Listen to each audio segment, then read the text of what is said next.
Hospitality, hairdressers, beauticians. These are some of the professions that come to mind when we talk about people who have been hit hard by the corona pandemic lockdowns. And when we talk about the cultural sector, we often speak about big festivals who again had to disappoint their thousands of visitors. Seldomly is it about individual makers, but they too suffered. Literary makers did so as well. They couldn't perform on festivals, weren't allowed to visit schools or libraries, and book releases were postponed. So there were quite some problems among these makers. They solved them in many inventive ways. In my master's thesis, I looked at literary makers who set up a project during the first 3 months of the corona pandemic in the Netherlands.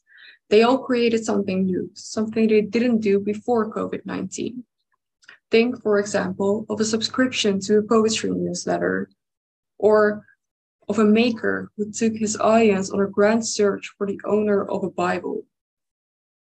I analyzed 6 of these initiatives and interviewed their makers.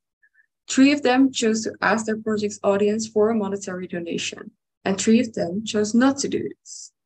The question I asked was, why did these askers ask, and why didn't the non-askers? What motivated them, and what exactly held them back? There are quite some anxieties surrounding patronage and asking. My research showed that makers often felt like beggars.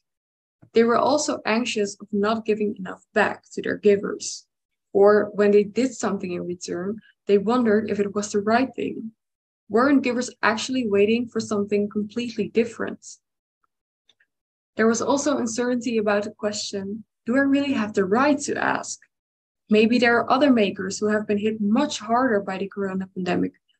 And in that case, they deserve the donation much more than I do. Plus, are you actually allowed to ask for a donation if you have a job in addition to being an artist?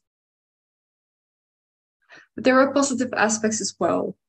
If the fear and vulnerability had somewhat been overcome and a maker chose to ask nevertheless, the support of donors proved to be of great help in a very uncertain time, both monetary but also emotional support.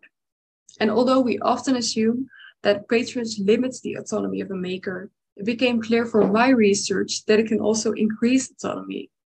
After all, makers were now less dependent on the ever-changing COVID measures from the government and could take matters into their own hands. One of my researches showed that COVID-19 has provided a booster for patronage, that there are still many obstacles that makers have to overcome.